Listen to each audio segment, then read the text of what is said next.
அரசு அலுவலகத்தை ஆய்வு செய்வது எப்படின்னு என் பேர் தான் போட்டு டாபிக் தப்பா சொல்லு. ஆமா, யாருடைய டாபிக்கை நான் சொல்றேன். தகவல் அறியும் உரிமை சட்ட ஆவணங்களை பெறுவது, காவல்துறையில் நீதித்துறையில் பயன்படுத்துவது எப்படின்னு சொல்லி சார் பேசுவாங்க. ஆய்வு செய்வது நான் பேசுறேன். சார் பேசிட்டா என்ன பண்ணுவாங்க, நான் என்ன பேசுறேன். நன்றி கேட்பேன். எனக்கு மிக நிலா ஓடிவான அந்த ஒரு பாட்டு தான் தெரியும். நான் மேல வந்தோன்னு சொன்னாங்க, கொஞ்சம் மேலே இருக்குங்க, உங்க உயரத்துக்கு கீழே நீங்க தெரிய மாட்டீங்க சொல்றாங்க. இங்கே கூடியிருக்கக்கூடிய நாடாளுமன்ற உறுப்பினர்களே, சட்டமன்ற உறுப்பினர்களே, உங்கள் அனைவருக்கும் என்னுடைய காலை வணக்கங்கள். ஏதாவது வக்கீல் காலகட்டத்தால் ஏதாவது ஆயிடுச்சா, கொஞ்சம் மடகர தள்ளு கலந்து போச்சா? இப்பதான் எலெக்ஷன் முடிஞ்சிச்சு. 100 கோடி 200 கோடி 300 கோடி செலவு பண்ணி எல்லாம் பார்லிமெண்ட்டுக்கு போயிருக்கானுங்க. 100 ரூபாய்க்கு வந்தாப்புல மைக்க பிடிச்சோன்னு எங்களை எல்லாம் பார்த்து எம்பி எம்எல்ஏங்கிறாரு. ஏதோ வக்கீலுக்கு ஆயிடுச்சா, ராஜ்பூர் வக்கீலுக்கு நேற்று வரைக்கும் பேஸ்புக்ல நல்லா தானே போஸ்டிங் போஸ்ட் போட்டிருந்தாப்புல அப்படின்னு நினைக்கிறீங்களா? அன்பு நண்பர்களே, நீங்க எல்லோருமே நாடாளுமன்ற உறுப்பினர்கள், நீங்க எல்லோருமே சட்டமன்ற உறுப்பினர்கள். 10 ரூபாய் போர்ட்டி ஸ்டாம்ப, 10 ரூபாய் காசை, ஒரு வெள்ளை பேப்பரை சரியாக தகவல் அறிவு உரிமை சட்டம் யாருக்கு பயன்படுத்த தெரிகிறதோ அவர்கள் அத்தனை பேரும் நாடாளுமன்ற உறுப்பினர்கள், சட்டமன்ற உறுப்பினர்கள். நான் சொல்லுறேன், தகவல் அறிவு உரிமை சட்டம் சொல்லுகின்றது, சட்டம் சொல்லுகின்றது. நாடாளுமன்றத்துக்கு என்ன சொல்லணுமோ, சட்டமன்றத்தில் என்ன சொல்லணுமோ அதை இந்திய குடிமகன் ஒவ்வொருவருக்கும் தகவல் அறிவு உரிமை சட்டத்தில் சொல்லணும் அப்படின்னு சட்டம் சொல்லுது. அதை நாம் சரியாக பயன்படுத்திக்கிறோமா அப்படிங்கிறத கேள்வி. இங்க இந்த நீதித்துறை மேலையும் வழக்கறிஞர் மேலே நம்பிக்கையில் அளவுக்கு கை தூக்குங்க. நல்லா பயப்படாதீங்க, வக்கீல் பேசுறேன் பயப்படாதீங்க, அவங்க சகோதரர் தான் பேசுங்க. இங்க இருக்கக்கூடிய பாதி நண்பர்களுக்கு வழக்கறிஞர் மீதும் நீதித்துறை மீதும் நம்பிக்கை குறைவானவர்கள், சட்டத்தால் பாதிக்கப்பட்டவர்கள் நீங்க. உங்களுக்கான கேள்வி என்னன்னா, வக்கீலுக்கு சட்டம் தெரியல அதான பிரச்சனை, ஜட்ஜுக்கு சட்டம் தெரியல அதான பிரச்சனை. ஏங்க நான் கேட்க ஒரே ஒரு சின்ன கேள்வி, தடை போட்டு வெளியே வந்துட்டேன், ஒரு 2 நிமிஷம் இதுல முடிச்சேன். எனக்கு அரை மணி நேரம் தான் ஒதுக்கி இருக்காங்க, நான் 29 நிமிஷம் முடிக்க போறேன். ஒரே ஒரு கேள்வி, நீங்க உங்க குடும்ப மருத்துவர் இருப்பாரு, உங்க உடம்பு சரியில்லை அப்படின்னா உங்களுடைய குடும்ப டாக்டர் போய் பாக்குறீங்க. உங்க குடும்ப டாக்டர் சாதாரண ஒரு MBBS முடிச்ச டாக்டர். உங்களுக்கு இதயத்துல பிரச்சனை எந்த டாக்டர் பாப்பீங்க? சரி. நரம்பு பிரச்சனை, பல்லுல பிரச்சனை, மண்டையில பிரச்சனை, காது மூக்கு தொண்டையில பிரச்சனை, வயிற்றுல பிரச்சனை, கிட்னியில பிரச்சனைனா, எலும்புல பிரச்சனைனா, சர்ஜரி பண்ணணும்னா என்னங்க? ஒரு எம்ஜிஆர் உடம்பு கீழே என்ன தெரியல, மேலே நின்று பேசணும்னு சொல்லிட்டீங்க. ஒரு 6 அடி உடம்புக்கு 1800 டாக்டர் வச்சிருக்கீங்க. சட்டம் மிகப்பெரிய கடல், சட்டம் மிகப்பெரிய கடல். இந்த சட்டம் இல்லாம, நாடாளுமன்றம் இயற்றிய சட்டம் இல்லாம, இந்த சட்டம் அடிப்படையில் இயற்றப்பட்ட விதிகள், ரூல் எதுவும் சட்டத்திற்கு இணையான அதிகாரம் மிக்கது. சட்டம் அடிப்படையை சொல்லியிருக்கோம். சட்டத்தை நிறைவேற்றுவதற்கான வழிமுறைகளை நாடாளுமன்றம், சட்டமன்றம் போட்ட விதி அல்லது அரசு அலுவலர்கள், அரசுடைய தலைமை அதிகாரிகள், செக்ரட்டரியேட் லெவலில் இருக்கக்கூடிய அதிகாரிகள் போட்ட விதிகள் சட்டத்திற்கு இணையானது. இந்த விதிகளையும் சட்டத்தையும் நடைமுறைப்படுத்துவதற்காக ஸ்டாண்டிங் ஆர்டர்ஸ் ஜிஓ போடுறாங்க, அதுவும் சட்டத்திற்கு இணையானது. இவை தொடர்பாக நீதிமன்றங்கள் தீர்ப்பு சொல்லுகிறது. உச்ச நீதிமன்றம், உயர் நீதிமன்றம் தீர்ப்பு சொல்லுகிறது.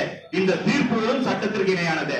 சட்டத்தை மட்டும் எடுத்து படிச்சுட்டு இது சட்டம் நேச்சாங்க, சட்டம் என்ன சொல்லுது, ரூல் என்ன சொல்லுது, கோர்ட்டு தீர்ப்பு என்ன சொல்லுது, இதெல்லாம் இந்திய அரசியல் சட்டத்துக்கு பொருந்துமா, அரசியல் சட்டத்துக்கு விரோதமா இல்லாம இருக்கா அப்படின்னு அங்கேயும் கொஞ்சம் உரசி பார்க்கணும். இது எல்லாத்தையும் பொருத்தி பார்த்தீங்கன்னா அது சட்டம். எது சட்டம் இருக்கு? ரோட்ல மூச்சா போது சட்டம் இருக்கு, ரோட்ல எச்சத்து போது சட்டம் இருக்கு, கருவறையிலிருந்து கல்லறை வரை எல்லா விஷயத்துக்கும் சட்டம் இருக்கு. இத கல்லூரி ஸ்டால் ஒப்பையிட்ட கேட்டீங்கன்னா தெரியுமான்னு கேட்டா தெரியாது, தெரியாது, தெரியவே தெரியாது, சத்தியமா தெரியாது, சத்தியமா தெரியாது. யாராச்சும் தலையை கொடுங்க, உங்க தலையிலே சத்தியம் பண்றேன், இந்தியாவில எத்தனை சட்டம் இருக்குன்னு கேட்டீங்கன்னா எனக்கு தெரியாது. சரி, நான் சின்ன வக்கீல் ராசியல் பிராக்டிஸ் பண்றேன், நாமக்கல்ல வக்கீல் வேலை செய்யறேன், நான் சின்ன ஊர்ல இருக்கேன், எனக்கு தெரியாது. சரி, தமிழக அரசுக்கு தமிழ்நாட்டில் இருக்கக்கூடிய நடைமுறை சட்டம் எல்லாம் தமிழக அரசுக்கு தெரியுமா? தமிழக அரசுடைய சட்டத்துறைக்கு தெரியுமா? தெரியாது. தமிழக அரசுடைய சட்டத்துறைக்கு தமிழ்நாட்டில் நடைமுறை சட்டங்கள் தொடர்பான ஒரு பட்டியல் இருக்கா? எல்லா சட்டமும் சட்டத்துறைக்கு தெரியுமா? லா டிபார்ட்மெண்ட், லீகல் டிபார்ட்மெண்ட் தெரியுமான்னு பார்த்தா தெரியாது. சரி, தமிழ்நாடு ஏதோ சின்ன கவர்மெண்ட், தென்கோடியில இருக்கு, Delhi government, Indian union government, இந்திய மத்திய அரசாங்கத்துடைய சட்டத்துறை அவங்களுக்கு தெரியுமான்னு பார்த்தா அவங்க இப்பதான் கண்டுபிடிச்சிட்டு இருக்காங்க. இந்தியாவில் நடைமுறையில் உள்ள சட்டங்களின் பட்டியலை கண்டுபிடிப்பதற்கு மத்திய அரசாங்கத்துடைய சட்டத்துறை முயற்சி செய்து கொண்டிருக்கின்றது. இதில் நடைமுறையில் இல்லாத செத்து போன சட்டங்களை கண்டுபிடிக்கிறது ஒரு கமிட்டி போட்டிருக்காங்க. அந்த கமிட்டி 6 வருஷம் உட்காந்து காபி மிக்சர் சாப்பிட்டு நடைமுறை இல்லாத சட்டங்களை கண்டுபிடிச்சிட்டு இருக்காங்க. இது வரைக்கும் ஒரு 6 சட்டம் கண்டுபிடிச்சிருக்காங்க. இன்னும் அவரால் கண்டுபிடிக்க முடியாத சட்டம் அனுமார் மாதிரி போயிட்டே இருக்கு. இதையெல்லாம் ஒரு சாதாரண ஒரு வக்கீலுக்கு தெரியும் நீங்க நினைச்சீங்கன்னா நீங்கள் முட்டாள். தப்பா எடுத்துக்காதீங்க. நீங்கள் முட்டாள். எங்களுக்கு என்ன தெரியும்னா சட்டத்தை விற்பனை செய்ய தெரியும், சட்டத்தை வியாபாரம் செய்ய தெரியும், சட்டத்தை என்னை நம்பி வழக்கினை கொடுத்த வழக்காளிக்காக பயன்படுத்த தெரியும். என்கிட்ட ஒரு கேஸ் கொடுக்குறீங்க, ஜெயிக்கிற கேஸ் ஜெயிக்க வைக்க தெரியும், தோத்து போற கேஸ் உங்க கொள்ளு பேரங்க வரைக்கும் வாழ தெரியும் எனக்கு. இதுக்குதான் என்கிட்ட வரீங்க, அந்த வேலையை நான் செய்வேன். இதை செய்யறதுக்கு நீங்க கிட்னி வரையும் கொடுத்தவனுக்கு பீஸ் தான். என்னத்துக்கு பீஸ் தரணும்? அதுக்கு நீங்க சட்டம் தெரிஞ்சுக்கீங்க. உங்களுடைய வழக்கு, உங்க வழக்குக்கு என்ன சட்டமோ அதை நீங்க தெரிஞ்சுக்கீங்க. உங்க வழக்கு இன்னைக்கு என்ன நடந்துருக்கு நீங்க தெரிஞ்சுக்கீங்க. உங்களுடைய வழக்கு அடுத்து என்ன நடக்குன்னு தெரிஞ்சுக்கீங்க. உங்களை யாரும் ஏமாத்த முடியாது. ராம்ஜெத் மலானி வச்சாலும் தோக்கிற கேஸ் தோத்துத்தான் போகலாம், விஸ்வராஜ் வச்சாலும் ஜெயிக்கிற கேஸ் ஜெயித்துத்தான் ஆகும். இதை ஒன்னும் மாற்றமுத்தை உருவாக்குறதுக்கு வக்கீல் கையில எந்த வேலையும் கிடையாது, வக்கீலால எதுவும் முடியாது. வக்கீலுக்கு எந்த துறையில வழக்கறிஞர் பிராக்டிஸ் பண்ணிட்டு இருக்காங்களோ, எந்த துறையில வழக்கறிஞர் தொழில் செஞ்சுட்டு இருக்காங்களோ அந்த துறையை சார்ந்த சட்ட அறிவு கொஞ்சம் உங்களை விட அதிகமா இருக்கு.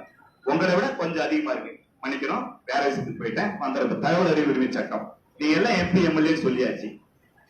இப்ப இந்த நாட்டை ஆளக்கூடிய எம்எல்ஏக்கள் நீங்க, எம்பிக்கள் நீங்க. ஒரு செய்திகள் வந்தாங்க, விவசாயிகளை பாதிக்கக்கூடிய விவசாயிகள் தொடர்பான விவசாயிகள் குழும சட்டம் ஒண்ணு 2001ஆம் வருடம் தமிழகத்துடைய சட்டமன்றத்தில் நிறைவேற்றப்பட்டது. தமிழ்நாட்டினுடைய சட்டமன்றத்துல விவசாயிகளை பாதிக்கக்கூடிய விவசாயிகள் தொடர்பான ஒரு சட்டம், தமிழ்நாடு விவசாய குழும சட்டம் ஒரு சட்டம் நிறைவேற்றப்பட்டது. இந்த சட்டம் நிறைவேற்றப்பட்ட செய்தி சட்டமன்ற உறுப்பினருக்கு தெரியவில்லை. அவங்க தான் சட்டம் போட்டாங்க, அவங்க தான் நடைமுறை கொண்டு வந்தாங்க. சட்டம் நடைமுறை கொண்டு வந்தப்பதான் தெரிஞ்சது, இனிமேல் யாராச்சும் வயல்ல என்ன போடணும், வயல்ல என்ன பயிர் பண்ணணும், என்ன மருந்து கொடுக்கணும், என்ன எப்ப களை வெட்டணும் யாராச்சும் ஆலோசனை சொன்னா 2 ஆண்டுகள் சிறை தண்டனை அப்படின்னு ஒரு சட்டத்தை சட்டமன்றத்தில் போட்ட விஷயம் நம்ம எம்எல்ஏங்களுக்கு தெரியல.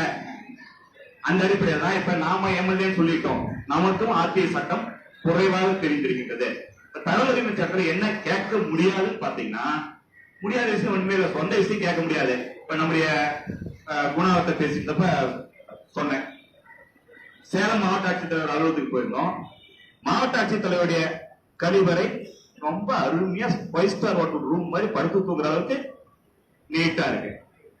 மாவட்ட ஆட்சித்தலைவர் பயன்படுத்தக்கூடிய கழிவறை படுத்து நிம்மதியா தூங்குற அளவுக்கு நாட்டம் இல்லாம அழகா சுத்தமா இருக்கு. அதே இடத்துல அதிகாரிகள் பயன்படுத்தக்கூடிய கழிவறை சுமாரா இருக்கு. பொதுமக்கள் பயன்படுத்தக்கூடிய கழிவறை உள்ளார போனா வயிற்ற போட்டி வெளியே வந்துடும். அந்த அளவுக்கு மிக மிக மிக மிக மோசமா இருந்தது.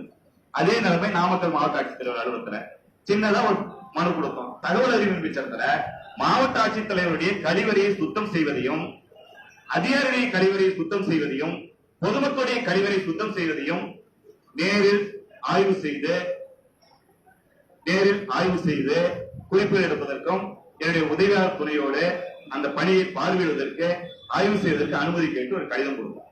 ஒரு 10 ரூபாய் ஸ்டாம்ப் போட்டு சாதாரண தபால்ல நாமக்கல் மாவட்ட ஆட்சித்தலைவருக்கும் சேலம் மாவட்ட ஆட்சித்தலைவருக்கும் அனுப்பி வச்சோம். உடனே சேலம் கலெக்டர் போன் வருது, சார் கலெக்டர் லேடி கலெக்டர் அவங்க ரெஸ்ட் ரூம் நீங்க பார்க்கணும்னு சொல்றீங்களே, இது நியாயமா? இது அவங்களுடைய சொந்த விஷயத்தில் தலையிற மாதிரி ஆயிடும்ல, பிரைவசியில தலையிற மாதிரி ஆயிடும்ல, இது 3ஆம் நபர் தகவல் அல்லவா?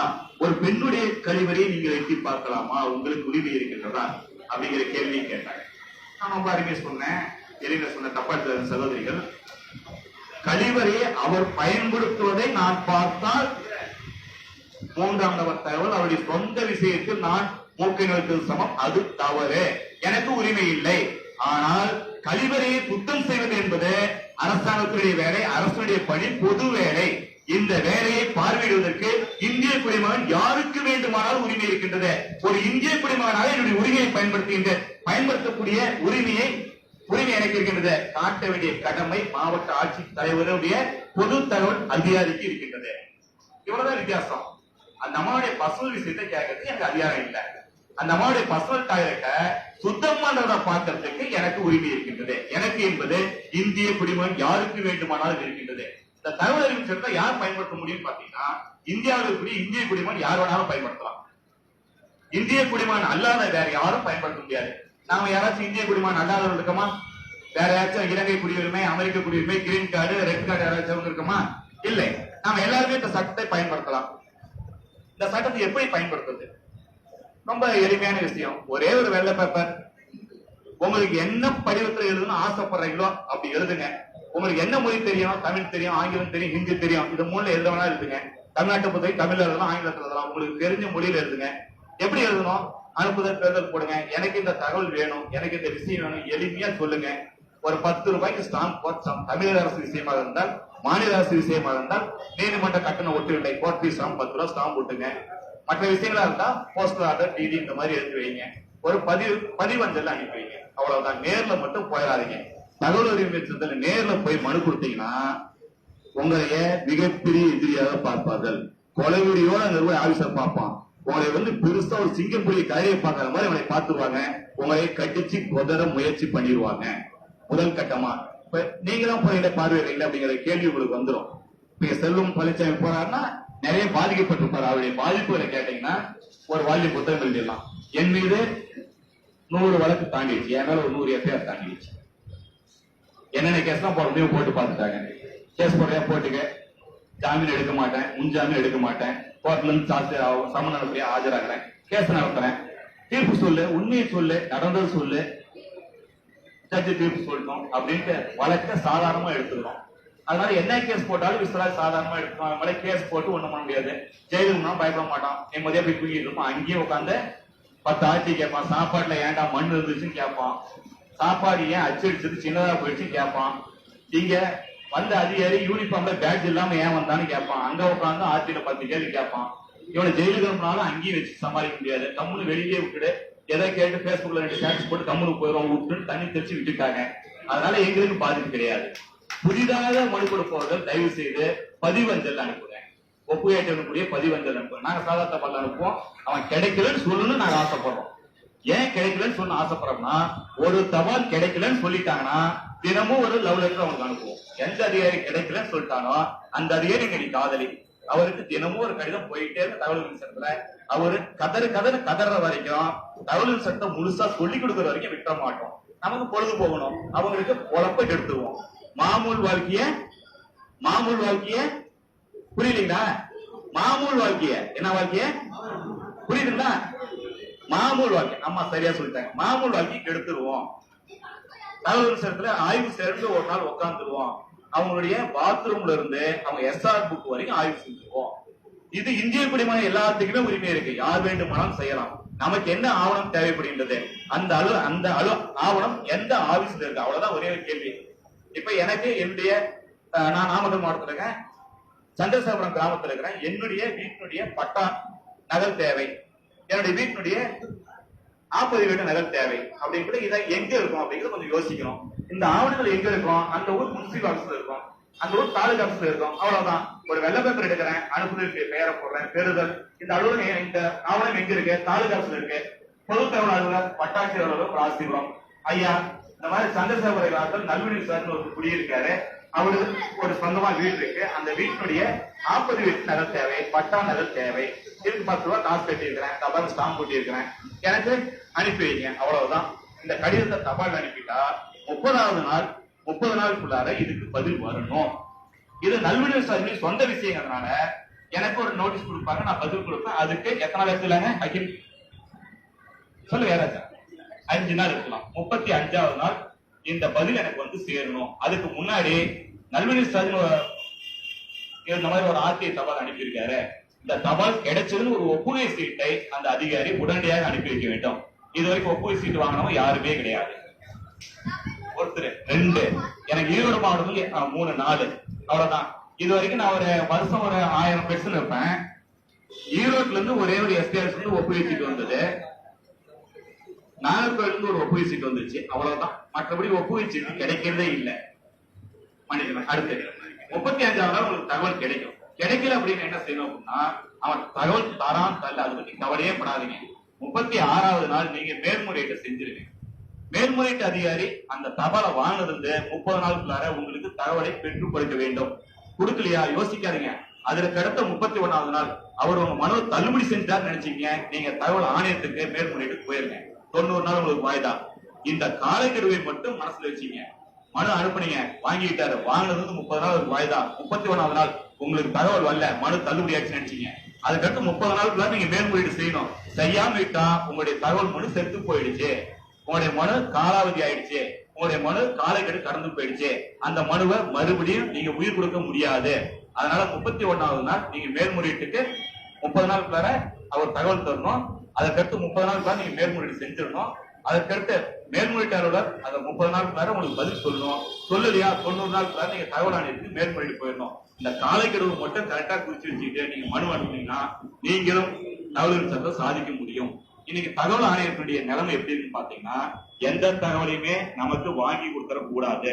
ஒரு 10 வருஷம் மாதிரி தகவல் ஆணையத்தில் எப்படி இருக்குன்னா, தகவல் ஆர்வலர்கள் தகவல் மனுவை கொடுத்தவர்களை ரொம்ப ஆர்வமா பார்ப்பாங்க. பரவாயில்ல, கிராமத்துல ஒரு மனு கொடுத்திருக்காரு, படிக்காதவரு, கம்மியா படிச்சவரு, ஒரு வக்கீல் மனு கொடுத்திருக்காரு, ஒரு எஸ்ஐ மனு கொடுத்திருக்காரு, ஒரு ஆர்வலர் மனு கொடுத்திருக்காரு, ஒரு பொதுமக்கள் மனு கொடுத்திருக்காங்க, இவருக்கு எப்படியாவது தகவலை வாங்கி தரணும் அப்படின்னு தகவல் ஆணையகம் நினைத்தது. இன்னைக்கு தகவல் ஆணையம் எப்படி நினைக்குதுன்னா, வக்கீலுக்கு வேற வேலை இல்ல, கோர்ட்டுக்கு போய் குழப்ப பார்க்காம ஆட்சியில் பெருசுன்னு போட்டான். ஆர்வம் ஒரு 10 ரூபா ஸ்டாம்ப் போட்டு பேப்பர் எடுத்துட்டு இது ஆணையத்துக்கு வந்துடுறாங்க. இவங்களுக்கு வாங்கி தரதான் எங்களுக்கு வேலையா அப்படின்னு தகவல் ஆணையம் நம்ம எதிரியாக பார்க்கின்றது. தகவல் ஆணையம் எந்த வகையெல்லாம் தகவலை மறுக்கணுமோ அந்த வகையெல்லாம் தகவலை மறுக்க முயற்சி செய்கின்றது. அதிகாரிகளுக்கு அவர்கள் பொதுவாக வாய்மொழியாக சொல்லக்கூடியது, எல்லா பேப்பரையும் டிஸ்மிஸ் பண்ண நாங்க பாத்துக்கிறோம் அப்படின்னு சொல்றாங்க. அதை மனதில் வைத்துக் கொண்டு ஒரு தகவல் மனு கொடுக்குறீங்க, அதுக்கு பதில் வருதா வரலையான்னு பாருங்க. சரியான பதில் இல்லையா மீண்டும் மீண்டும் அதிகாரிகளுக்கு புதிய புதிய மனுக்களை, தவறான ஒரு அணுகுமுறை இருந்தாலும் கூட காரியம் செய்வதற்காக சாதிப்பதற்காக சொல்றோம். புதுசு புதுசா 4 மனுக்கள் வச்சீங்கன்னா வெவ்வேறு விஷயங்களுக்கு அவங்க புரிஞ்சுக்குவாங்க. செல்வம் பழனிசாமி அவர் வீட்டு பட்டா காப்பி கேட்டாரு, நாம தள்ள பட்டா காப்பி கொடுத்தா 3000 ரூபாய் லஞ்சம் வாங்கிட்டு தருவோம், 5000 ரூபாய் காசு வாங்கிட்டு தருவோம். அவர் 10 ரூபாயில கேட்டாரு, இந்த 10 ரூபாயில அவருக்கு ஆட்சியர் கொடுத்தோம்னா மத்தவங்க இதே மாதிரி பெட்ரோல் போடுறோம்னு நினைச்சு நம்ம கொடுக்காம விட்டோம். இன்னும் 10 பெட்ரோல் வச்சுட்டாரு, நாம லஞ்சம் வாங்கலாம் வெளியே தெரிஞ்சு போயிடும், நம்ம ஊழல்ல வெளியே தெரிஞ்சு போயிடும், கம்முன்னு இந்த பட்டாவை கொடுத்துலாம் வீட்டுல ஒண்ணு கொடுத்துருவாங்க, நம்ம காரியம் ஆயிடும். இது ஷார்ட்கட் ரூட்.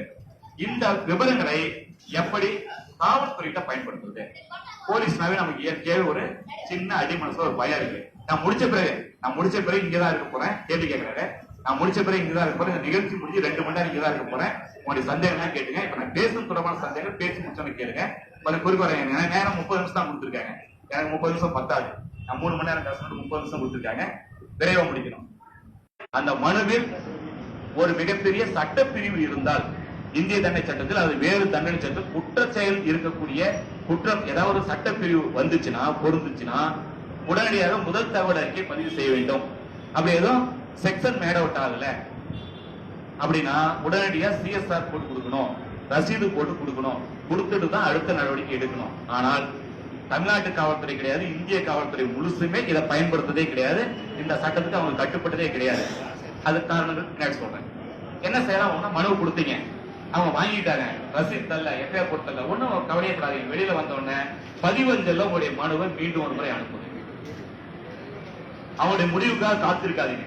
பதிவஞ்சல் அனுப்பிட்டீங்க, அடுத்த நாள் தகவல் உரிமை சட்டத்துல ஏடிஎஸ்பிக்கு கூடுதல் காவல் கண்காணிப்பாளர் தான் நமக்கு பொது தகவல் அலுவலர், மாநகர் தவிர மற்ற பகுதியில் மாநகர பகுதியில் ஏசி கிரைம், அவர் வந்து இன்ஃபர்மேஷன் ஆஃபீஸர், இவங்களுக்கு ஒரு பதிவஞ்சல் ஒரு கடிதம் வைங்க, நான் ராசிபுரம் காவல் நிலையத்துல புகார் மனு கொடுத்தேன், அவங்க வாங்கிட்டு நடவடிக்கை எடுக்கல, அதுக்கடுத்து ஒப்புகை அட்டையிடக்கூடிய பதிவஞ்சல்ல கடிதம் அனுப்பியிருக்கேன், இது ரெண்டும் ராசிபுரம் காவல் நிலையத்தில் பெற்றுக்கொண்டார்களான்னு மட்டும் கேளுங்க.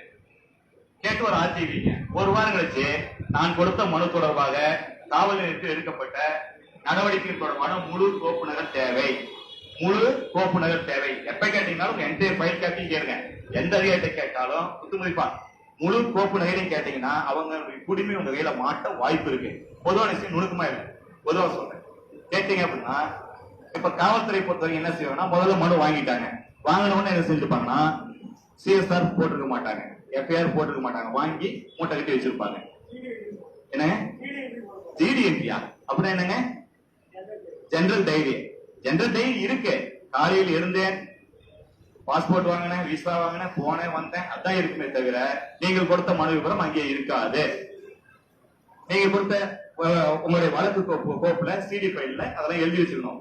அதுவும் எழுதி வச்சிருக்க மாட்டாங்க. ஜிடிலையும் வராது, சிடிலையும் வராது, ஜெனரல் டைரிலையும் வராது, கேஸ் டைரிலையும் வராது. நீங்க கொடுத்த பேப்பர் ஆர்டிஐல வச்ச உடனே என்ன ஆகுதுன்னா அதுக்கு பின்னாடி உங்க பேப்பரை தேடுவாங்க.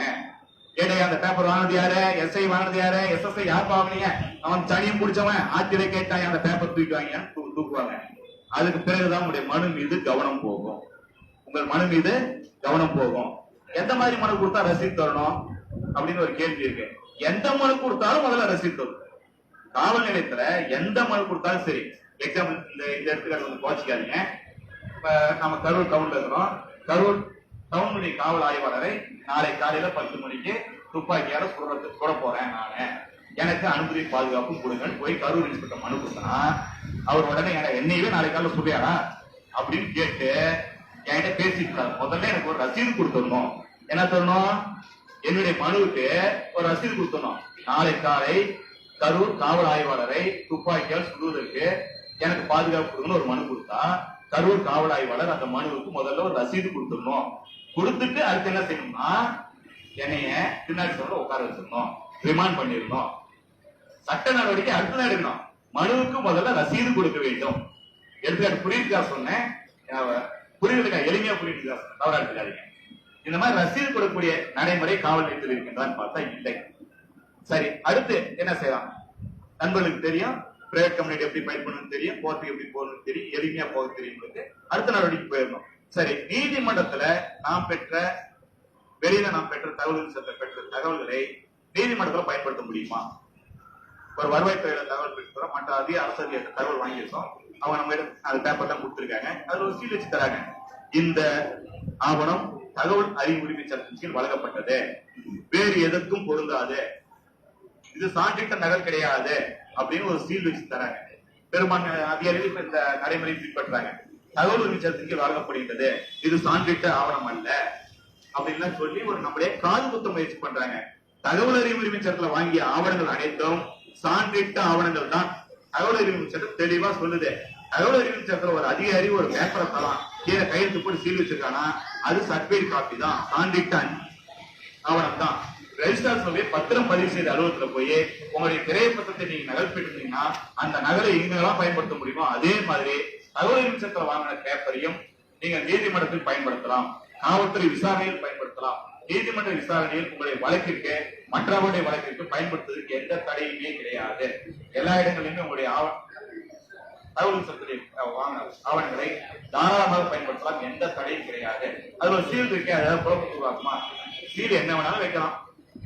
அதிகாரிக்கு சட்டம் அதிகமா தெரியும் நினைக்கலாம். நான் முன்னே சொல்லிட்டேன், எங்களுக்கே சட்டம் தெரியாதுன்னு சொல்றோம், எங்களுக்கே சட்டம் தெரியாதுன்னு சொல்றோம். 5 வருஷம் சட்டம் படிச்சிருக்கிறேன், 26 ஆண்டுகள் வழக்கறிஞர் தொழில் செஞ்சிருக்கிறேன். எனக்கு சட்டம் தெரியுமான்னு கேட்டா தெரியாது, பெருசா தெரியாது. என் கேஸ்க்கு என்ன தெரியுமா அதான் தெரியும், அதை தாண்டி எனக்கு தெரியாது. நான் தாண்டி படிக்க முயற்சி பண்ண போறேன். பழனிசாமி என்கிட்ட சொன்னாரு, கொடுத்து வாங்க வந்துடுறேன், என்ன தலைப்புல பேசணும் அப்படின்னு சொன்னாரு. நீங்க ஒரு தலைப்பு சொன்னாரு, அதெல்லாம் இல்ல, நீங்க ஒரு தலைப்பு சொல்லு, நீங்க சொல்ல தலைப்பு நான் பேசுறேன் அப்படின்னு எனக்கு ஒரு தலைப்பு சொல்லியிருந்தாரு. நானும் படிக்கலான்னு புத்தகத்தை எடுத்து வச்சேன். நேற்று சாயந்தரம் வரைக்கும் படிக்க முடியல. நைட்டு வீட்டுல போய் படிக்கலான்னு வீட்டுக்கு எடுத்துட்டு போனேன். நைட்டு வீட்டுல நேற்று எங்க ஊர்ல மழை வந்துச்சு, கரண்ட்ல படிக்க முடியல. காலையில இருந்து படிக்கலாம்னு நினைச்சேன். காந்திவாதி ரமேஷ் சரி நேரமா எடுத்து கூப்பிட்டு வந்துட்டாரு. இங்க வந்தோம் நண்பர்லாம் பார்த்தோம், எடுத்து வச்சு பார்த்தேன், படிக்கலாம்னு முயற்சி பண்ணி இந்த நிமிடம் வரைக்கும் இந்த தலைப்புக்கு படிக்க வேண்டியது நான் படிக்கவே இல்லை. இதே நீதிமன்றமா இருந்தா என்ன செய்வேன்? என்ன செஞ்சிருப்பேன்? வாய்தா வாங்கியிருப்பேன். என்ன வாங்கியிருப்பேன்? வாய்தா வாங்கியிருப்பேன். அடுத்த வாய்தா படிப்பனா நேரம் கிடைக்காது, நேரம் கிடைக்காது, கிடைக்கவே கிடைக்காது. இது எங்களுக்கான சிரமம். அதிகாரிகள் என்ன சொல்றாங்க? சட்டம் எனக்கு தான் தெரியும். 8ஆம் கிளாஸ் படிச்சோம், 10ஆம் கிளாஸ் படிச்ச செக்ஷன்ல இருந்து சொல்ற விஷயம் சட்டம் அதிகாரிக்கு தான் நிறைய தெரியும். போலீஸ்காரங்களுக்கு தான் சட்டமே எல்லாம் தெரியும். நாங்க கரைச்சி குடிச்சிருக்கோம், கரைச்சி குடிச்சவங்க யாருமே கிடையாது. இங்க உட்காந்துருக்க நீங்க தாங்க அதிகமா கரைச்சி குடிச்சிருக்கீங்க, உங்களுக்கு தாங்க சட்டம் அதிகமா தெரியும். நம்மளுக்கு தெரிஞ்ச சட்டம் தகவல் வழக்கறிஞருக்கு தெரியாது. அந்த அளவுக்கு நாங்க நடைமுறையில பயன்படுத்தல. தன்னுடைய வழக்கை தானே நடத்துபவர்களுக்கு ஒரே ஒரு சின்ன வேண்டுகோள், தவறா எடுத்துக்காதீங்க.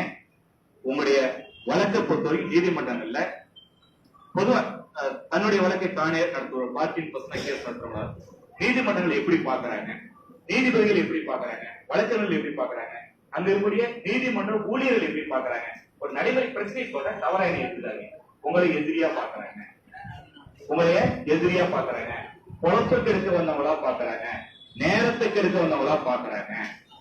இதுல கொஞ்சம் மாற்றத்தை நீங்க உருவாக்குங்க. எப்படி? ஒன்னும் பிரச்சனை இல்லை, நீங்க நீங்களாவே இருங்க. நீங்களா இருந்து மாறவே மாறாதீங்க. நீங்களாவே இருங்க. உங்களுடைய நேர்பாட்டை எந்த வகையிலையும் மாறாதீங்க. மாற சொல்லி நான் கேட்க மாட்டேன். இன்னைக்கு உங்களுடைய வழக்கு நீதிமன்றத்தில் எதற்காக வருகின்றது, இன்னைக்கு நீதிமன்றத்தில் என்ன நடக்கும் அப்படிங்கிறத ஒரு முறைக்கு 100 முறை படிங்க. ஒரு முறைக்கு 100 முறை மற்றவர்கள்ட்ட தெரிஞ்சுக்கிங்க. உங்களை போல் பார்க்கிங் பர்சனா வழக்கு நடத்துவங்க தெரிஞ்சுக்கிட்டு அதை நீதிமன்றத்தில் பயன்படுத்துங்க. இன்னைக்கு இந்த வழக்கு எதுக்காக போட்டிருக்க, வழக்கு கட்டை நீதிபதி படித்து விட்டு பயிலுக்கு எடுக்கலாமா வேணாமா அப்படிங்கிறது செக் அண்ட் காலானுக்காக போட்டிருக்கேன். அப்படிங்குள்ள நமக்கு அங்க என்ன வேலை அப்படின்னா போய் நிக்க போறோம். நம்முடைய வழக்கு கட்ட நீதிபதி படிச்சு பாக்குறாரு, படிச்சு அதுபடி குறைகள் தான் கேட்க போறாரு. அந்த குறைக்கு மட்டும் பதில் சொல்லுங்க. சொல்லிட்டீங்கன்னா நீதிபதி கோப்பு எடுக்கலாமா வேணாமா முடிவு பண்ணுவாரு. அவர் கோப்புக்கு எடுக்க மாட்டேன்னு முடிவு பண்ணா அடுத்த சட்ட வழிகள் இருக்கு. அவர்கிட்ட போய் நிக்கக்குள்ள சொல்லுங்கன்னு சொன்னா என்ன வழக்கை நீங்க செக் அண்ட் காலான் போட்டிருக்கேன் அப்படின்னா படிச்சு சொல்லுவாரு. 10 வயசு தான் போட்டேன் ஒட்டிடுறாங்க. எதுக்காக விட்டு கேட்காது. எதுக்காக விட்டு கேட்டா என்ன ஆகுதுன்னா, நான் வந்து என்னுடைய வழிகாட்டுதல் தவறா எடுத்துக்காதீங்க, நான் வந்து வழக்கறிஞர்களா பேசுறேன், உங்களுடைய சகோதரர்களா பேசிட்டு இருக்கிறேன், அதுக்கு என்ன காரணம் முடிச்சு சொல்றேன். நீதிமன்றம் என்ன நினைக்கிறதுனா வேலையை கெடுக்க வந்த நபர்களா உங்களை பார்த்து 10 ரூபா சாம்பிள்ல ஒட்டிடுறேன். எங்க விட்டுன்னு சொல்லுங்க, ஒட்டிடுறேன். நீதிபதி கட்டுப்பட்டீங்களா? ஏன்னா நீதிபதியுடைய பார்வை என்னன்னா, அவர்கள் நீதி அரசர்கள் எஜமானர்கள், அவர்கள் ஆதாயத்திற்கு குறித்தவர்கள், அவர்கள் மட்டுமே சட்டத்தை காக்க பிறந்தவர்கள் அப்படின்னு நினைச்சிட்டு இருக்காங்க. நாங்க என்ன நினைக்கிறோம்னா, அதெல்லாம் நாங்க தான் கட்டி பிடிச்சிட்டு இருக்கிறோம், அதெல்லாம் நாங்க தான் காப்பாத்திட்டோம். புதுசாயிரம் எங்க கோட்டைக்குள்ள நுழைஞ்சிடக்கூடாது, எங்க கோட்டைக்குள்ளார நுழைஞ்சிடக்கூடாது அப்படின்னு பார்வையில் நாங்க பாக்குறோம். எங்க எதிரியா நினைக்கிறத விட்டுட்டு இன்னைக்கு எதுக்காக கோர்ட்டுக்கு போயிருக்கிறோம், கேஸ நம்பர் பண்ணணும். வேற என்ன முக்கியம் அதை பாருங்க. செகண்ட் காலான் 10 ரூபா ஸ்டாம்புல ஒட்டிடுறேங்க ஐயா, எங்க ஒட்டணும் பதில் சொல்லி அவங்கள உங்களுக்கு கடமை வந்திருந்தா இருக்கு. நீதிபதி உங்களுக்கு ஒத்துழைப்பு கொடுத்தாலும் ஒரு பிரைவேட் கம்ப்ளைண்ட் நிறைய பேர் ஃபைல் பண்ணிருப்பீங்க. கோர்ட்ல போய் வாய்மொழியா புகார் சொன்னா கூட நீதிபதி அதை பதிவு செய்து கொண்டு பிரைவேட் கம்ப்ளைண்ட் அதை ட்ரீட் பண்ணணும் அப்படின்னு சட்டம் சொல்லுது. சட்டம் தெளிவா சொல்லுது. சிஆர்பிசி செக்ஷன் நீங்க சொல்லிருவீங்க, நான் புக்க 10 சொல்லுவேன். என்ன செக்ஷன்? 2D 2D. நான் நாளைக்கு போய் படிச்சு பார்த்துக்கிறேன், நேரம் கிடைக்கல. சட்டம் தெளிவா சொல்லுது. நீதிபதி கிட்ட போய் ஒரு நபர் புகார் கொடுத்தா, வாய்மொழியா புகார் கொடுத்தா, ஒரு படிக்க தெரியாத கிராமப்புற மனிதன் நீதிபதி கிட்ட போய் புகார் கொடுத்தா, நீதிபதி அதை பதிவு செய்து தட்டச்சு செய்து அதை புகாராக வழக்காக எடுத்துக்கொள்ள வேண்டும் அப்படின்னு சட்டம் சொல்லுது. நீதிபதிக்கான கடமை அது. ஆனால் நடைமுறையில போய் சொல்லி பார்த்தீங்கன்னா என்ன நடக்கும்? திருச்செங்கோட்ல போன வாரம் என்ன நடந்துச்சு? 10 நாளைக்கு முன்னாடி செய்தி படிச்சிருப்பீங்க. தப்பா எடுத்துக்காதீங்க தயவு செய்து. அதனால என்ன பண்ணணும்னா போகக்குள்ளே டைப் பண்ணிட்டே போயிருங்க, உள்ளார விடுங்க, என்ன சொல்றான்னு பாருங்க. சரிங்க தலையாட்டிருங்க, ஆட்டிட்டு எங்க ஸ்டாம்ப் கொடுக்கணும் சொல்லுவார். சொன்ன பிறகு சரிங்கய்யா ரிட்டன் போடுறேன், அட்வாயில படிச்சுங்க, சரிங்கய்யா அப்படின்னு வாங்கிக்க, ரிட்டன் வாங்கிக்கங்க. 10 ரூபா ஸ்டாம்ப் போட்டு அவ்வளவுதான் குறை இருக்கு, ஒட்டி கொடுங்க. புதுசா குறைய சொல்ல முடியாது, புதுசா குறை உங்க பெட்ஷன் சொல்ல முடியாது. அடுத்த வாய்தாலும் உங்க பெட்ஷன் நம்பர் பண்ணியே ஆகணும். முன்ன நம்முடைய ஐயா சொன்னாரு, கன்சியூமர் கோர்ட்ல போகல வக்கீல் சீட் வேணும் கேட்பேன். உரிமை இருக்கு. யார் வேண்டுமானாலும் திறந்த நீதிமன்றத்தில் போய் உட்கார்ந்து வழக்கு நடவடிக்கைகளை பார்வையிடலாம். இந்திய அரசியலமைப்பு சட்டம், இந்திய சட்டங்கள் உங்களுக்கு அனுமதி தருது. நீதிமன்றம் திறந்த நீதிமன்றம், யார் வேண்டுமானாலும் போய் உட்கார்ந்து பார்க்கலாம், கோர்ட் நடவடிக்கை பார்க்கலாம். இதை முடிச்சிடறேன் பார்க்கலாம், பார்வையிடலாம்.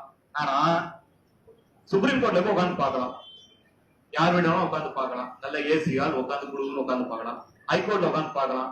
கரூர் மேஜிஸ்ட்ரேட் கோர்ட்ல போய் உட்கார்ந்து பாருங்க. மதுரை முனிசிபல் கோர்ட்ல போய் உட்கார்ந்து பாருங்க. என்ன நடக்கும்?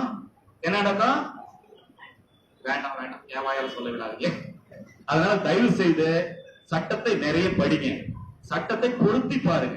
உங்க வழக்குக்கு இந்த சட்டம் பொருந்தான்னு பாருங்க. முன்ன சொன்ன மாதிரி சட்டம் ஒரு பெரிய கடல். சட்டம் இருக்கு, ரூல் இருக்கு, ஜீவோ இருக்கு, ரூலிங் இருக்கு. இதை கான்ஸ்டிடியூஷன் பொறுத்து பார்க்கணும். அதை உங்க வழக்குக்கு பொருந்தான்னு பார்க்கணும். இன்னைக்கு நீதிமன்றத்துல இந்த வழக்குக்கு தேவையான பார்க்கணும். உங்க கேஸ A to Z முழுசு இன்னைக்கு நீதிபதியிட வாந்தி எடுக்காம இன்னைக்கு என்ன தேவை அதை மட்டும் சொல்லுங்க. அடுத்து வாய்தா வரும், அடுத்த வாய்தாவில அதை சொல்லுங்க. எதிர்பார்த்து வைக்க வாய்தா கேட்பாங்க, ஜட்ஜு வாய்தா போடுவாரு, போட விடுங்க. விட்டுட்டு கேளுங்க, எதுக்கு வாய்தா போட்டுக்கிறீங்க, ஆன்சர் போட்டுங்க. சரிங்க எவ்வளவு நாள் வாய்தா தருவீங்க கேட்டு. ஒவ்வொரு நிலைக்கும் ஒவ்வொரு ஸ்டேஜுக்கும் டைம் இருக்கு. 90 நாள் 100 நாள் அப்படின்னு இருக்கு. அதுக்கு அடுத்து அவங்க உங்ககிட்ட இறங்கி வந்துருவாங்க. சண்டை செய்வதை விட்டு சட்டத்தோடு அவங்க சட்டத்தை பேசுங்க, சட்டத்தை பேச முயற்சி பண்ணுங்க. சட்டத்தை பேசக்குள்ள கொஞ்சம் மரியாதை கொடுத்து பேச முயற்சி பண்ணுங்க. ஏன்னா எனக்கு ஆழமான வருத்தம் என்னன்னு கேட்டீங்கன்னா, ஆழமான காயம் என்னன்னு கேட்டீங்கன்னா, 14% நடத்துறவங்கள முதல் கேஸ் பாக்குறோம், 2வது கேஸ் பாக்குறோம், 3வது கேஸ்ல அவங்கள சிறையில் பார்க்கின்றோம். நண்பர்களே, ஒரு சொல்ல பயமுறுத்தலுக்காக சொல்லல, பயமுறுத்தலாக சொல்ல நடைமுறை பிரச்சனைகளை சொல்றேன், நடைமுறை சிக்கல்களை சொல்லிட்டேன். ராசிபுரத்தில் உங்களுக்கு தெரியும், ஈபில ஓய்வு பெற்று பொறியாளர்கள் நிறைய தகவல் சொல்லி கேட்டாரு. 7 ஆண்டுகள் சிறை தண்டனை வாங்கி ஜெயிலில் 14% அவரே வழக்கு நடத்தினாரு. சின்ன கேஸ், சாதாரண விடுதலையாக வேண்டிய வழக்குல இப்ப சிறையில் இருக்காரு. திருச்செங்கோடு நீதிமன்றத்தில் ஒருத்தர் ஷேர் கேட்ட பிரச்சனைக்கு பார்வையாளர் நிறைய பேருக்கு தெரியும், சிறையில் இருக்காரு. இந்த மாதிரி விஷயங்கள் நடப்பதை நீங்கள் அனுமதிக்க கூடாது, நீங்கள் அனுமதிக்க கூடாது. ஏன்னா 14% கேஸ் ஜெயிலுக்கு போயிடுறாங்க அப்படின்னு ஒரு தரப்பு பெருசா பிரச்சாரம் பண்ணிட்டு இருக்காங்க. யார் பண்ணாங்க நான் சொல்ல வரல, உங்களுக்கு தெரியும். அதுக்கு ஒரு வாய்ப்பு கொடுக்காதீங்க. 14% கேஸ் பண்றாங்க, ஜெயித்து காட்டான்னு சொல்லுங்க. ஜெயிக்க முடியும் உங்களால, உங்களால ஜெயிக்க முடியல, எங்களால ஜெயிக்க முடியாதுங்க. உங்களால ஜெயிக்க முடியாதுன்னா யாராலையும் ஜெயிக்க முடியாதுங்க. ஏன்னா உங்களுக்கு சட்டம் மட்டும் துணை நிற்கவில்லை, உங்களோட நியாயம் துணை நிற்கின்றது. நியாயம் தான் சட்டம், நீதி தானே, நியாயம் தானே.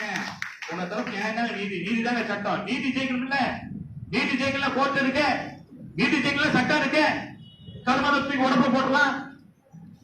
காந்தி சுதந்திரம் வாங்கி கொடுத்ததுக்கு, சுதந்திர போராட்ட ஜெயில போராடி நம்ம சுதந்திரம் வாங்கி கொடுத்ததுக்கு, அது சுதந்திர காட்ட அனுபவிக்க தானே, நியாயத்தை வெற்றி பெறக்க தானே. அந்த நியாயம் வெற்றி பெறனா சட்டமுறை இருக்கு. அதுதான் என் அறிவிப்பு சொன்னேன். எனக்கு இந்த நீதிமுறை மீது நம்பிக்கை இல்லை, இந்த சட்டத்தின் மீது, சட்ட அமைப்பின் மீது எனக்கு நம்பிக்கை இல்லைன்னு எது காரணம் கேட்டீங்கன்னா, தப்பா எடுத்துக்காதீங்க. பாத்தீங்கன்னா டிராபிக் போலீஸ் கூட அதிகமா சட்டம் வந்து முடிச்ச 2 டாக்டர் முடிச்சாங்க. ஐயா பாத்து நேரம் ஆயிடுச்சு. டிராபிக் போலீஸ் கூட அதிகமா சட்டம் வந்து இங்க ஐஜி கூட சட்டம் வந்து பாத்துறீங்களா? இங்க ஐபிஎஸ் ஆபீசர் கூட சட்டம் வந்து பாத்துறீங்களா? Traffic constable, traffic SI, traffic inspector கூட மட்டும் சட்டம் வந்து என்ன காரணம்? என்ன காரணம் சொல்லுங்க? என்ன இல்ல பப்ளிக் கேட்கறதுலாம் நியாயம். மாமூலுக்கு மட்டும் தான் சண்டை வருது, வேற ஒண்ணும் இல்ல. லஞ்சம் கேட்டாங்க, நம்மால் கடிச்சான் அடிச்சான், அவங்க அடிக்க முயற்சி பண்ணாங்க, இவங்க டிஃபென்ஸ்க்கு அடிச்சாங்க, இவங்க பொதுமக்கள் தற்காப்பிற்காக முயற்சி பண்ணாங்க, ஆனா ஜெயிலுக்கு போயிருப்பாங்க. ஆனா பேப்பர்ல நியூஸ் டிவில செய்தி என்ன வரும்னாக்க, டிராபிக் கான்ஸ்டபிளை தாக்கிய பொதுமக்கள் கைது, டிராபிக் இன்ஸ்பெக்டரை தாக்கிய டிரைவர் கைது, டிராபிக் இன்ஸ்பெக்டர் செருப்பால் அடித்த வழக்கறிஞர் தலைமறைவு. சார் சிரிக்க மாட்டேங்கிறீங்க. அவர் வேற யாரும் யார் தெரியுங்களா?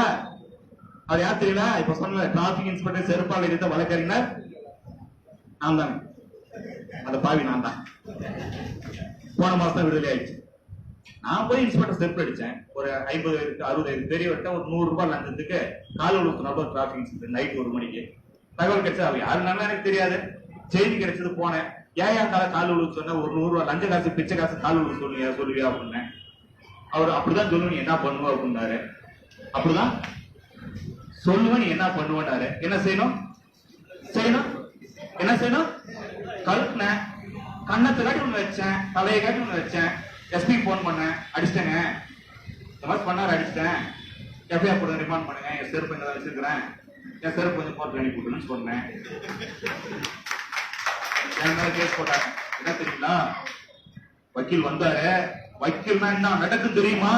வக்கீல்டே மோதிட்டியா, யூனிஃபார்ம் கழட்டிடுவேண்டா அப்படின்னு செருப்ப கழட்டினாரு. ஓங்கி டேபிள் அடிச்சாரு, செருப்பு போயிட்டாரு. அங்கிருந்து ஆவணங்கள்லாம் கிழிச்சு போட்டாரு, அரசு வேலையை கெடுத்துட்டாரு. அப்புறம் ஒரு வழக்கு போட்டாங்க. கோர்ட்ல வந்துச்சு, உண்மையை சொல்லுங்கடானே, எல்லா சாட்சிகள்டையும் உண்மையை சொல்லுங்கடானே. ஏன்னா 3 வீடியோ ரெக்கார்டிங் பண்ணி வந்தது. அப்ப எத்தனை வீடியோ? 3 வீடியோ. ஒரு வீடியோ 2 செல்போன் ரெக்கார்டிங் பண்ணி இருந்தது. அந்த சகோதரி சொன்ன, ஒரு சகோதரி நமக்கு எனக்கு வேண்டிய சகோதரி தான் எஸ்ஐ ரெக்கார்ட் பண்ணேன். சிஸ்டர் ஒழுங்கா ரெக்கார்டிங் சொல்லி, சிஸ்டர் இன்னொரு ஒன்ஸ் மோர் பண்ணிடுறேன், எனக்கு ஒரு காப்பி கொடுங்க அப்படின்னு. கோர்ட் வந்து சாட்சியிட்டே தான் சொன்னேன், உண்மையை சொல்லுங்கடா பாவிங்களா அப்படின்னு. எந்த பாவியுமே உண்மையை சொல்ல. எந்த பாவியுமே உண்மையை சொல்ல. இப்ப என் மேல என்ன கேஸ் போட்டணும்னா, உங்களுக்கு எல்லாம் தெரியும் மகாத்மா காந்தி நம்ம காந்திவாதி ரமேஷ் வந்திருக்காரு. இப்ப காந்தி முதல் முறையா இந்தியாவில பண்ண போராட்டம் என்னன்னு பாத்தீங்கன்னா, விவசாயிகள் பிரச்சனையை பார்த்துட்டு கிராமத்துக்குள்ள போறாரு மத்திய பிரதேச மாநிலத்துல. அங்க எப்படி டிஸ்ட்ரிக்ட் கலெக்டர் தடை விதிக்கிறார், இந்த மாவட்டத்தை விட்டு நீங்க வெளியேற வேண்டும் அப்படின்னு ஒரு உத்தரவு போடுறாரு. கோர்ட்ல போய் நிறுத்துறாங்க, இவரை மாவட்டத்தை விட்டு வெளியேறும்படி உத்தரவிடுகிறேன் அப்படின்னு சொல்லி காந்தியை நிறுத்துறாங்க கோர்ட்ல. கலெக்டர் சொல்றாரு, அவர்தான் ஜட்ஜ், இந்த டிஸ்ட்ரிக்ட் விட்டு வெளியே போகணும் அப்படிங்கிறார். மகாத்மா காந்தி சொல்றாரு, நான் போக மறுக்கின்றேன், இந்த உத்தரவுக்கு கட்டுப்பட மறுக்கின்றேன். அவர் சொல்றாரு, அரசு அதிகாரி உத்தரவை மீறினால் கட்டுப்பட மறுத்தால் உங்களை சிறைக்கு அனுப்ப வேண்டியதாக இருக்கும். ஐயா, நான் சிறை செல்வதற்கு தயாராக இருக்கின்றேன் காந்தி சொல்றாரு. அதுக்கடுத்து அவர் சொல்றாரு, கலெக்டர் சொல்றாரு, நீங்க ஜாமீன்ல போகலாம், நீங்க ஜாமீன்ல போகலாம், பாரிஸ்டர் ஒரு மிகப்பெரிய தலைவர், அதனால கலெக்டர் சொல்றாரு நீங்க ஜாமீன்ல போகலாம். அடுத்து காந்தி உடனே சொல்றாரு, நான் ஜாமீனில் செல்ல விரும்பவில்லை, சிறை செல்ல விரும்புகிறேன். அடுத்து சொல்றாரு, நீங்கள் 100 ரூபாய் பணம் கட்டி விட்டு வீட்டுக்கு செல்லலாம், பணம் கட்ட மறுக்கின்றேன், அதற்கும் கூடுதலாக சிறை தண்டனை அனுபவிக்க தயாராக இருக்கின்றேன் காந்தி சொல்றார். நீதிபதி வாய்தா வாங்கிட்டு வீட்டுக்கு போயிட்டார். கோர்ட்டு கலைந்தது, காந்தி தான் கோர்ட்ல வந்தா கோர்ட்டு கலைஞ்சிருச்சு. இது இந்திய சுதந்திர போராட்ட வரலாற்றில் மகாத்மா காந்தி செய்த முதல் போராட்டம். அருமை நண்பர்களே, இன்னைக்கு காந்தி மட்டும் தண்டி உப்பு சத்தியாகிரக போராட்டம் செஞ்சிருந்தா என்ன தெரியுமா நடக்கும்? காந்தி கையில என்ன வச்சிருப்பாரு? காந்தி கையில என்ன கட்டி. காந்தி மேல என்னெல்லாம் செக்ஷன் போடுவாங்கன்னா, கொலை வெறியுடன், என்ன வெறியுடன்? கொலை வெறியுடன் அபாயகரமான ஆயுதத்தோடு அரசு ஊழியரை கடமை செய்ய விடாமல் தடுத்தார், கொலை செய்ய முயற்சினார். அரசு ஊழியரை பார்த்து கொச்சை வார்த்தையால் திட்டினார். என்ன வார்த்தையால? கொச்சை வார்த்தை. 295B, 506 பார்த்து ஒரு 5-6 செக்ஷன் போட்டு காந்திய ரிமாண்ட் பண்ணிருப்பாங்க, ஜெயிலுக்கு போயிருப்பாரு. வெள்ளைக்காரர் நல்லவனாக இருந்தாலும் காந்தி மீது உண்மையான புகாரை கொடுத்து கோர்ட்டில் போய் நிக்க வச்சாங்க. காந்தி குற்றத்தை ஏற்றுக்கொண்டார், சிறைக்கு சென்றார். விஸ்வராஜ் காந்தி இல்ல, இன்னைக்கு இருக்கக்கூடிய காவல்துறை வெள்ளக்கார காவல்துறை இல்ல. அதனால என்னால கேஸ ஆமான்னு சொல்ல முடியல, ஏன்னா நான் அடிக்க முயற்சி பண்ணங்கிறாங்க. அடிச்சேன்னு சொன்னா நான் ஜெயிலுக்கு போறேன், ஏன்னா நான் அடிச்சேன். நான் சட்டத்தை மதிக்க தயாரா இருக்கேன், சட்டத்தை மதிக்கிறேன், இந்திய அரசு சட்டத்தை மதிக்கிறேன், நீதிமன்றத்தை மதிக்கிறேன், நான் உண்மையை சொல்லிட்டு ஜெயிலுக்கு போக தயார். இதை என்ன சொல்ல வந்தேன்னா, நம்முடைய காவல்துறையில அதிகாரிகளை செலக்ஷன் எப்படி பண்ணுவாங்க? எஸ்ஐ செலக்ஷன் பண்ணி முடிச்சிட்டாங்க. பண்ணி முடிச்சோன்னா ஒரு ட்ரைனிங் தராங்க, எஸ்ஐக்கான ட்ரைனிங் தராங்க.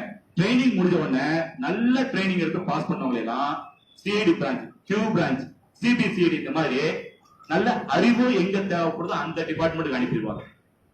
இது ஏ கிரேட்ல வந்த ஆபீசர்ஸ். அதுக்கடுத்து வந்த மீடியமான ஆட்களை, நடுப்பிஞ்ச ஆட்களை சட்டம் ஒழுங்கு காவல்துறைக்கு அனுப்பிடுவாங்க, உள்ளூருக்கு அனுப்பிடுவாங்க. தேரவே மாட்டாங்க. தப்பா செலக்ஷன் பண்ணிட்டோம், தப்பா எஸ்ஐ செலக்ஷன் பண்ணிட்டோம், வேற வழி இல்ல, இவன் ஊத்துக்க முடியாது அப்படிங்கிற ஆட்களை ஆயுதப்படையில போடுவாங்க. எங்கீங்க? ஆயுதப்படையில என்ன வேலைன்னா, ஜெயில இருந்து கைதி கூப்பிட்டு வருது, ஜெயில கொண்டு போய் விடுறது. எங்கேயாச்சும் பாதுகாப்பு கொண்டு போய் விட்டாங்கன்னா அங்கேயே 4 நாள் 5 நாள் தலைவர்கள் பாதுகாப்பு, முதலமைச்சர் பாதுகாப்பு, கோவில் பிரச்சனை, பந்தோபஸ்து, இந்த மாதிரி போய் யூனிஃபார்ம் போட்டு நின்றுட்டே இருக்கிற வேலை, மாடு மாதிரி நிக்கிற வேலை, எரும மாடு மாதிரி நிக்கிற வேலை. இந்த வேலை மட்டும்தான் அவங்களுக்கு. இவங்களை வருஷத்துக்கு ஒரு முறை என்ன பண்ணுவாங்கன்னா, டிராபிக் போலீஸா போடுறாங்க, டிராபிக் எஸ்ஐயா. இவன் அங்க காஞ்சி போய் இருக்கிறான். எங்க? ஆயுதப்படையில. ஒரு டீ கூட சொந்த காசு போட்டு தான் குடிச்சாகணும், இல்லைன்னா கைதி கிட்ட. என் வாயில சொல்ல முடியாதுன்னு ஒம்புங்க, சொல்லி எனக்கு போர் அடிச்சு போச்சுங்க.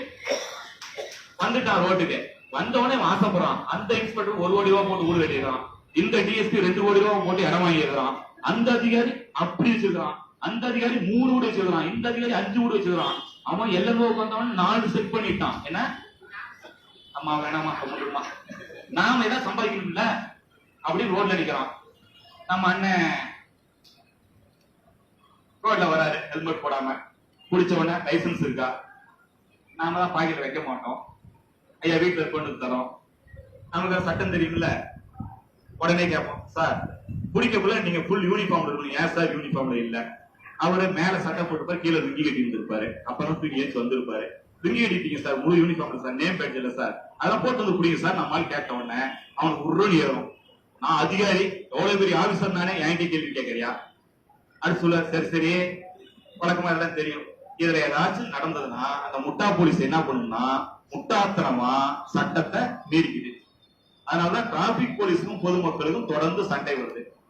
அதிகாரிகளுக்கு என்ன நினைப்புன்னு பாத்தீங்கன்னா, நம்ம 1947 ஆகஸ்ட் 10 என்ன வாங்கணுங்க, என்ன வாங்கணுங்க, என்ன வாங்கணுங்க, என்ன வாங்கணும்? ஓகே. இந்த சுதந்திரத்துக்கு முன்னாடி இந்த ஆபீசர்லாம் வெள்ளைக்காரனுக்கு அதிகாரியா இருந்தான்.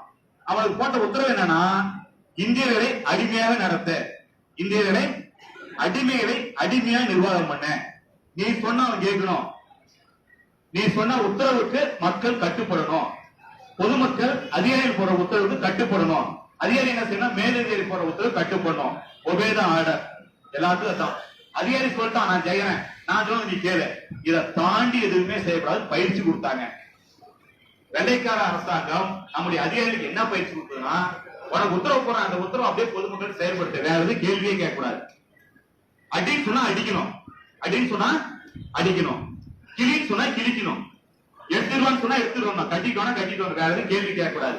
இது 1947 ஆகஸ்ட் 15 முன்னாடி. இப்ப நம்ம சுதந்திரம் வாங்கிட்டோமா, இந்திய அரசியல் சட்டம் நடைமுறைக்கு வந்துச்சா. அரசியல் சட்டம் முதல் பிரிவு என்ன சொல்லுது, பிரியாம்புல முன்னுரையில, இந்திய குடிமகளாகிய நாம் நமக்கு நாமே சட்டம் எழுதி நடைமுறைப்படுத்திட்டோம். இப்ப அதிகாரிகள் எப்படி மாறிடுமா, சுதந்திர மனிதர்களை நிர்வாகம் செய்யக்கூடிய பொது ஊழியர்களாக மாறி இருக்க வேண்டும். சரிங்களா, புரியலீங்களா? பப்ளிக் சர்வெண்ட் ஆபீசர்ஸ் அதிகாரிகள் பொது ஊழியர்கள். முடிச்சிட்டேன். பொது ஊழியர்கள் அரசு நமக்காக சேவை செய்யறோம். நாம யாரு, நாம யாருங்க, பொதுமக்கள். அவர் யாரு, அரசு ஊழியர் யாரு, பப்ளிக் சர்வெண்ட். நான் யாரு, நீங்க யாரு, பொதுமக்கள். நம்முடைய வேலைக்காரன் நமக்கு வேலைக்காரனா மாறிக்கணும் இல்ல, அப்படியான பயிற்சி அரசாங்கம் கொடுத்துக்கணும் இல்ல, அப்படி பயிற்சி கொடுக்கக்கூடிய சட்டங்களை கொடுத்துக்கணும் இல்ல, அப்படி பயிற்சி கொடுக்கக்கூடிய விதிமுறைகளை கொடுத்துக்கணும் இல்ல, இது எதுவுமே இல்லை. 1945 ஆகஸ்ட் 15 முன்னாடி என்ன சட்டம் இருந்துச்சோ, விதி இருந்துச்சோ, ரூல் இருந்துச்சோ, தலையெழுத்து இருந்துச்சோ, அதையவே கொடுத்து அடிமையை மேய்ப்பதற்கான நிர்வாக முறையை அதிகாரிகிட்ட கொடுத்துக்கிறோம். இன்னமும் அதிகாரிகளாவே நினைச்சிட்டு இருக்காங்க. பப்ளிக் சர்வெண்டா அவங்க மாறுவதற்கான பயிற்சியை நம்முடைய அரசாங்கங்கள் கொடுக்கவில்லை, சட்டம் கொடுக்கவில்லை. அதனுடைய விளைவுதான் அதிகாரிகள் நம்மளே மேய்க்கக்கூடிய எஜமானலாம் நினைக்கிறாங்க. நாம் என்ன நினைக்கிறோம்னா, பப்ளிக் சர்வெண்டா நீ, என் வேலைக்காரன் ஆயிடா நீ, சட்டத்துக்கு பட்டு வேலையை செய்யறா நான் ஏன்னு கேட்கிறோம். அந்த நாய்க்கு கோபம் வந்துருது, வெறி பிடிச்சிக்குது, போராட்டிடுது. காயம் யாருக்கு, எனக்கு, உங்களுக்கு. தயவு செய்து இந்த காயம் நமக்கு ஆறாமல் இருந்தால் இந்த சமுதாயத்தை நம்மால் தூக்கி நிறுத்த முடியும். பாத்தின் பர்சனா நடத்தக்கூடிய வழக்கு நடத்துறவங்க இன்னும் அதிகமாவீங்க, தகவல் ஆர்வலர்கள் பாதிக்கப்படாம அதிகமாவீங்க. நிறைய பேர் ஜெயிலுக்கு போயிட்டு இருக்கீங்க, தவறான வழக்குல பாதிக்கப்பட்டவங்க இருக்கீங்க. அதை சொல்ல வரேன். உங்களுடைய பாதுகாப்பு முக்கியம், உங்களுடைய பாதுகாப்பு முக்கியம். உங்களை நம்பி குடும்பம் இருக்கின்றது. இந்த நாட்டை சீர்திருத்த வேண்டிய கடமை உங்களுக்கு இருக்கு. அதை கையில் எடுத்திருக்கின்றீர்கள். அதை நீங்க கீழே போட்டீங்கன்னா வேற யாருமே இருக்க மாட்டாங்க. அரசியல்வாதி இந்த நாட்டை திருத்துவாங்க நினைச்சீங்கன்னா நீங்க முட்டாள். இந்த ஊர் MP MLA திருத்துவாங்க நினைச்சீங்கன்னா நாம பைத்தியக்காரன். அரசியல்வாதிகள், ஆளக்கூடியவர்கள், ஆண்டவர்கள் யாராச்சும் நம்ம இந்த சமுதாயத்தை மாற்றுவாங்கன்னு பார்த்தா மாற்ற மாட்டாங்க, திருத்த மாட்டாங்க. உங்க கையில் அந்த அதிகாரம் இருக்கின்றது. மக்களுக்கு எந்த எதிர்பார்ப்பும் இல்லாமல் சேவை செய்பவர் சமுதாயவாதிகள் நீங்கள், தகவல் ஆர்வலர்கள் நீங்கள், பார்ட்டின் பர்சனல் கேஸ் நீங்கள் தோல்வி அடைந்தால் இந்தியா தோத்து போயிடும். நீங்க தோத்தா தமிழ்நாடு தோத்து போயிடும். நீங்க தோத்தா இந்த மண் தோத்து போயிடும். நீங்கள் தோல்வியடைய கூடாது என்கிற நோக்கத்தோடு என்னுடைய கருத்துக்களை சொல்லி இருக்கின்றேன். தவறு இருந்தால் மன்னிக்கும். நன்றி, வணக்கம்.